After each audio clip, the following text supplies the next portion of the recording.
और आज मैं कक्षा 5 की क्लास में सभी बच्चों को पानी के जो उपयोग हैं, पानी की कहानी है। तो मेरा शीर्षक है पानी की कहानी। तो पानी की कहानी शीर्षक के तहत मैं सभी बच्चों को पानी के क्या उपयोग हैं और पानी न होने से क्या नुकसान है और पानी के हम की वजह से हमारा क्या फायदा और नुकसान हो सकता है, ये सारी चीज़ें मैं तुम्हें बताऊंगा। तुमने किताब पढ़ी होगी, लाइब्रेरी में किताब है तुम्हारी में पानी की मौत। उस पानी की मौत में की जो नाम की किताब है उसमें पानी की कमी से होने वाली जो हानियाँ हैं, जिनसे जो त्रासदियाँ उत्पन्न होने वाली हैं, जब भविष्य में कोई समस्या आने वाली है, वो सारी चीज़ें उस किताब में कवर की गई है। तो मेरा इस आज के टॉपिक मेरा है पानी की कहानी। पानी की कहानी के तहत तो सबसे पहले बात करना चाहूँगा कि हमारी जो भारत की आबादी है वो कुल हमारे जो भूभाग है, जमीन का जो हिस्सा है, उसका 17.74% भाग पर हम लोग भारतवासी रहते हैं और उस हिस्से में 4.50% स्वच्छ जल जो कि पीने योग्य है, उसकी उपलब्धता केवल इतनी है। बाकी जल खारी पानी है, समुद्र का पानी है, नमकीन पानी, जिसे हम नलकूप से नहा सकते हैं, न उस पानी से हम लोग कपड़े धो सकते हैं, न उस पानी को कभी पी सकते हैं। इसलिए केवल स्वच्छ पानी हमारे पास इतना ही है। इसलिए हमें आज ये प्रण करें और इस कक्षा के माध्यम से हम लोग इस क्लास में सीखेंगे हमें पानी किस तरह से बचाना है और कितना पानी हमारे पास उपलब्ध है वर्तमान में। तो वाटर रिसोर्सेज ग्रुप के अनुमान के अनुसार अगर हम मौजूदा दर के हिसाब से जल की खपत जारी रखते हैं तो भारत के पास 2030 तक उसकी जरूरतों का आधा पानी उपलब्ध नहीं होगा। ठीक है, जो लोग जल के ऊपर शोध करते हैं, कुछ लोग शोध के विद्यार्थी हैं, सरकार शोध करवा रही है। जल जीवन मिशन के तहत हमारी सरकार के द्वारा प्रत्येक ग्राम सभा में जाकर के जल के क्या उपयोग हैं और उससे होने वाले क्या नुकसान हैं, जल ना होने से क्या हमें हानियाँ हो सकती हैं, वो सारी चीज़ें बता रहे हैं। और जल का जितना अधिक जो क्षरण हो रहा है, इसका जितना जल हमारा बेकार जा रहा है, पानी बेकार जा रहा है, उसे बचाने के लिए, जल को संरक्षण करने के लिए वो अभियान चला करके सारी चीज़ें हमें हर गांव में जा करके पोस्टर के बैनर के माध्यम से, प्रचार प्रसार के माध्यम से, नुक्कड़ नाटक के माध्यम से, रैली के माध्यम से सारी चीज़ें हमें जल मिशन वाले बता रहे हैं। सर अब बात करते हैं कि सन 2001 का आंकड़ा है हमारे पास, ये वाला आंकड़ा सन 2001 का है। सन 2001 में प्रति व्यक्ति जल की उपलब्धता 1816 घनमीटर थी। कब? सन 2001 में। उसके बाद सन 2011 में प्रति व्यक्ति जल की उपलब्धता 1545 घनमीटर रह गई। इतना बड़ा गैप जो आया है वो किस वजह से? क्योंकि जल के सबसे ज़्यादा स्रोत है उनका दोहन करना, उसमें से पानी को बेकार करना और सबसे अधिक जमीन के अंदर से पानी निकाल करके समर के माध्यम से, ट्यूबवेल के माध्यम से, नल के माध्यम से पानी का बेकार किया जाना, उससे इतना गैप आया है। उसके बाद सन 2050 तक प्रति व्यक्ति जल की उपलब्धता केवल 1140 घनमीटर रह जाएगी, जो कि भयावह स्थिति होगी। उसमें ना तो आप पानी पी सकते हैं और ना नहा सकते हैं, केवल कुछ ही।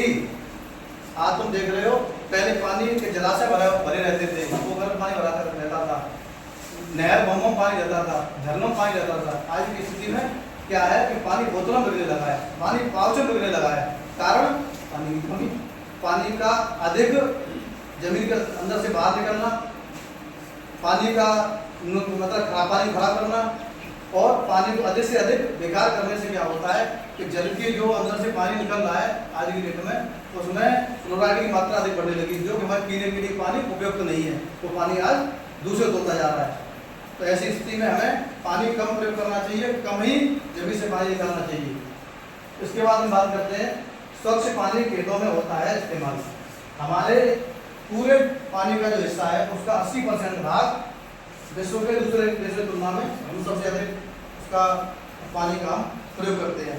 अन्य देशों में क्या होता है, जैसे चीन और दक्षिण अफ्रीका में अपने जल संसाधनों में से केवल वो 64% से लेकर के 62% जो जल है उसको वो अपने खेती बाड़ी प्रयोग करते हैं। लेकिन हम लोग क्या करते हैं, 80% अपने हिस्से का जो पानी है उसको 80% हम लोग खेती में प्रयोग कर देते हैं। तो जो अन्य देशों के अपेक्षा हम लोग अधिक जल की खपत कर रहे हैं, तो ये हमारे लिए नुकसानदायक है। अब बात करते हैं हम लोग ट्यूबवेल पर निर्भर। हमारे जो किसान है वो अधिकतर ट्यूबवेल पर निर्भर है, इसलिए जल का स्तर नीचे गिरता जा रहा है और ये किसी दिन भयावह स्थिति पैदा होगी जो कि हमारे लिए नुकसानदायक है। भारत में वैसे सबसे भारत हमारा जो देश है उसमें सबसे अधिक बांध है और नहरों का नेटवर्क है। बहुत सारे नहरें हैं, बहुत सारे बांध बने हुए हैं। तो नहरों के बावजूद क्या होता है, किसान सिंचाई के लिए 63% पानी का हिस्सा जमीन से निकाल कर खेती में प्रयोग करता है। बाकी 26% जो पानी है वही सिर्फ पानी वो नहरों के माध्यम से सिंचाई में उत्पन्न करता है। तो ये हमारे लिए नुकसानदायक है, तो अधिक से अधिक हम नहरों के पानी से सिंचाई करें। जो नीचे जमीन में पानी स्टोर है उसको बचा कर रखें। अच्छा, उसके बाद और दूसरी तरह से तुलना हम लोग क्या करते हैं, एक और स्टडी है, एक तुलनात्मक अध्ययन है कि प्रति यूनिट अनाज उगाने में पानी का 2 गुना इस्तेमाल हमारे यहाँ अन्य देशों की अपेक्षा अन्न उगाने में सबसे अधिक पानी प्रयोग करते हैं। पहला है कि प्रति 1000 लीटर पानी से 1000 लीटर से पानी से चीन में 0.46 किलो चावल और 108 किलो अनाज का उत्पादन करता है चीन। लेकिन हमारा देश भारत क्या है कि उतने ही पानी से 1000 लीटर पानी से हमारा देश भारत 0.23 किलो चावल और 0.36 किलो अनाज का उत्पादन करता है, जो कि चीन से आधा भी नहीं है। इतना हम पानी वेस्ट करते हैं लेकिन हमारा राशन और खाद्यान्न जो है कम पैदा होता है। इसके बाद हमारे यहाँ पानी की अधिक खपत करने वाली फसलें कौन सी हैं? वो फसलें भारत में 14.14 करोड़ हेक्टेयर जमीन जो है खेती योग्य है। ठीक है, देख रही है, भारत में 14.14 करोड़ हेक्टेयर खेती करने योग्य जमीन है। उसमें 54% भाग पर हम ऐसी फसलें उगाते हैं जिसमें पानी की अधिक मात्रा प्रयोग होने वाली हो, जैसे धान है, गेहूं है, गन्ना है और कपास है। इन सारी फसलों को उगाने से क्या होता है, पानी अधिक खपत होती है और जल का स्तर दिन प्रतिदिन नीचे गिरता जा रहा है। अब हमें क्या करना है, और हम क्या करते हैं कि जो जमीन से जो जल भूगर्भ से निकाला जाता है, जल समरसीबल और ट्यूबवेल के माध्यम से अधिक निकाला जाता है। आज हम देख रहे हैं कि प्रत्येक घर में, हर घर में छोटी वाली समरसीबल लगी हुई है। तो क्या करते हैं, स्विच ऑन कर दिया, आराम से बैठे ला रहे हैं, 1 घंटे आधा घंटे में 2 घंटे में महिला बर्तन धो रही है। तो हमें आवश्यकता है 1 बाल्टी पानी के लिए 20 बाल्टी या 30 बाल्टी पानी निकालते हैं, उतना बाकी पानी वेस्ट जाता है। तो ये सारी चीजों पर रोक लगानी चाहिए। ठीक है, अब हमें क्या करना है, सहेज नहीं होंगी, इससे बचने के लिए हमें जल बचाने के लिए हमें क्या करना होगा, तुम सारे बच्चों को एक मुहिम चलानी होगी, घर पर जाकर के सब बच्चों माँ बाप से कहें अपने से कि पानी कम बिगाड़ो। तो कम से कम एक गाँव पानी बचाएगा। धीरे धीरे तुम दूसरे विद्यालय में जाओगे, वहाँ इस बात को जाकर के कहोगे, प्रचार प्रसार होगा, हो सकता है विकासखंड से होंगे, जल का स्तर सही होने लगे। अन्य विद्यालय यहाँ से 5 पास करके जाओगे 6 में, तो वहाँ जाकर के बात रखोगे अपनी, तो वहाँ वो लोग क्या करेंगे, वो भी इस मुहिम को आगे बढ़ाने में प्रयासरत होंगे, काम करेंगे। तो इसी तरह से जल बचाया जा सकता है। अगला हमारा बिंदु है, सहेज नहीं होंगी बारिश की बूंदें। सहेज नहीं होंगी बारिश की बूंदें। बोला करो, देश में पानी का संकट बढ़ रहा है, लेकिन इसका समाधान बहुत कठिन नहीं है। पानी का संकट सब जानते हैं बढ़ रहा है। आपने देखा होगा कि बहुत सारे शहर ऐसे हो गए तो जलविहीन घोषित कर दिए गए। जैसे चेन्नई है, चेन्नई जलविहीन है, वहां से पानी पीने के लिए बाहर से आता है। भले ही समुद्र उसके नजदीक है, पास में, लेकिन पीने योग्य पानी वहाँ उपलब्ध नहीं है। तो समुद्र खारा पानी। इसी तरह से हमने देखा है कि तुम्हारे आसपास फिरोजाबाद जनपद है, वहाँ स्थिति ये है कि अपने यहाँ जो ट्यूबवेल का पानी 6 इंची का पानी उसमें चलता है पाइप में, लेकिन वहाँ ट्यूबवेल का पानी 2.5 इंची के पाइप में चलता है और बहुत कम पानी है वहाँ। और फसलें भी वही ऐसी फसलें वो पैदा करते हैं लोग जिसमें पानी की मात्रा कम लगे। इसलिए वही स्थिति यहाँ होने वाली है अगर हम लोग नहीं सुधरे तो, क्योंकि पानी दूषित होता जा रहा है, आए दिन पानी फ्लोराइड हो रहा है। हर व्यक्ति की पहुँच में आरओ सिस्टम नहीं है जो कि आरओ लगा करके हम लोग पानी पी सकें। ठीक है, इसलिए हम वही पानी पीना पड़ेगा और भविष्य में पथरी की शिकायतें, कभी कोई शिकायत, बीमारियां पैदा होने लगेंगी, क्योंकि पानी का शोषण दोहन जो जमीन से अधिक हो रहा है और पानी में जो नीचे परत है, फ्लोराइड की परत है, अन्य कई परतें हैं नीचे जो ऊपर आ रही है, तो वो पानी के साथ आता है। तो देखा होगा कि जब आप हमारी माता बहनें घर पे या तुम लोग बाल्टी पानी भर के रख लेते हो, हम लोग देखते हैं कि 1-2 घंटे बाद उसके ऊपर एक सफेद तरह की परत जम जाती है। उस परत को जब हाथ से हटाते हो, देखते हो हटाते हो तो सफेद पाउडर जैसा निकलता है। वो क्या है? फ्लोराइड होता है। वही फ्लोराइड है, हाँ, वही फ्लोराइड पाउडर हमारे शरीर के लिए नुकसानदायक होता है। ठीक है, सहज नहीं होंगे जैसे पानी का स्तर बढ़ा, लेकिन इसका समाधान बहुत कठिन नहीं है। मानसूनी बारिश अगर हम चाहें तो पूरे वर्ष की पानी की जरूरत पूरा कर सकती है। अगर बरसात जो हो रही है, अगर हम चाहें तो हमारे पूरे साल की पानी की किल्लत दूर कर देंगे। वो कैसे करेंगे? लेकिन हमें पानी की बूंदों को सहेजना पड़ेगा, इकट्ठा करना पड़ेगा। अब पानी की जरूरत ऐसे होगी पूरी, कैसे होगी? ठीक है, ये मैंने आंकड़े दिए। ठीक है, इसके बाद अब उसका समाधान क्या है? अब हम बात करते हैं समाधान में। समाधान में बच्चों पूरे विश्व भर में हर घर में रेन वाटर हार्वेस्टिंग सिस्टम लगा दिए जाए और वहाँ उनके साथ वो टैंक बन जाए उनके घर पे, तो वहाँ पानी इकट्ठा हो जाए। वही पानी कपड़े धुलने के लिए, पीने के लिए, नहाने के लिए, अन्य अन्य कामों में वो जानवर पिलाने के लिए कामों प्रयोग लाया जा सकता है। एक 200 वर्ग गज के प्लॉट में 200 वर्ग के प्लॉट में लगभग 2 लाख लीटर पानी प्रति वर्ष स्टोर किया जा सकता है। कितना? 2 लाख लीटर पानी स्टोर कर सकते हैं और उस पानी से हम लोग साल भर नहा धो सकते हैं। नहाए धोए, कपड़े धुले, जानवरों को पिलाएं या अन्य कामों से लें खेती बाड़ी में जहाँ छोटी मोटी पानी आ सकता हो। WHO जानते हो WHO क्या होता है?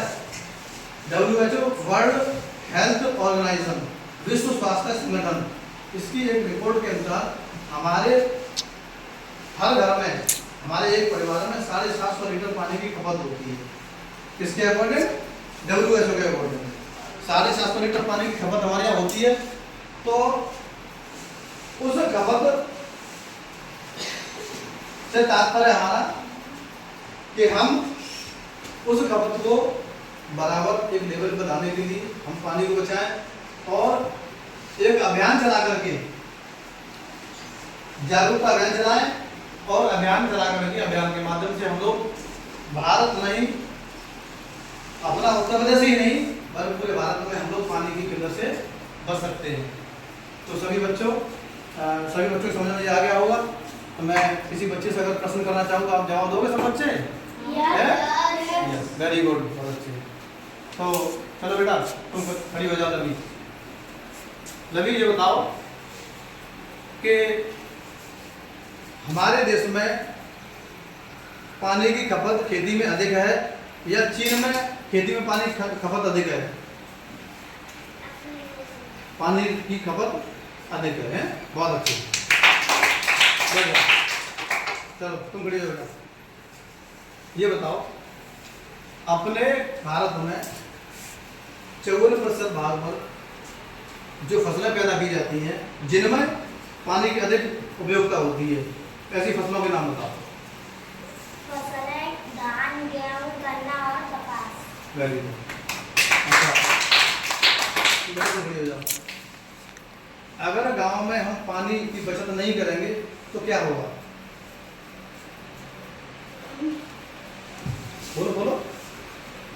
प्यासे मर जाएंगे, ठीक है, जीव-जंतु वेरी गुड, रहेंगे बहुत अच्छे, और पेड़-पौधे सूख जाएंगे। बहुत अच्छे। चलो तुम खड़े हो जाओ। हमारे देश का किसान कितने प्रतिशत पानी ट्यूबवेलों से, ट्यूबवेल के द्वारा सिंचाई में प्रयोग करता है और कितने प्रतिशत पानी नहरों से सिंचाई में प्रयोग करता है? ट्यूबवेल से 63% और नहरों से 26% है, बहुत अच्छे। चलो तुम खड़े हो जाओ। अच्छा ये बताओ कि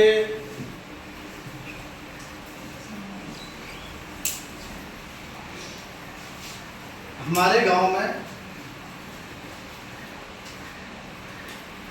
घरों में जो समर लगी हुई है, उन समर में हम लोग गांव में जाकर के प्रचार प्रसार करें कि समर बंद चलाओ, इससे पानी का नुकसान होता है लगातार समर चलने से। ठीक है, क्या ये तुम इस प्रकार की बातें अपने नानी के यहाँ या किसी अन्य गांव में जाओगे, वहाँ जाकर इस तरह की बातें करोगे, बताओगे? क्या बताओगे, बताओ। ठीक है। और आगे चलकर सब आसान हो जाएगा, बस क्या नहीं हो जाएंगे। ठीक है, बहुत अच्छी। जी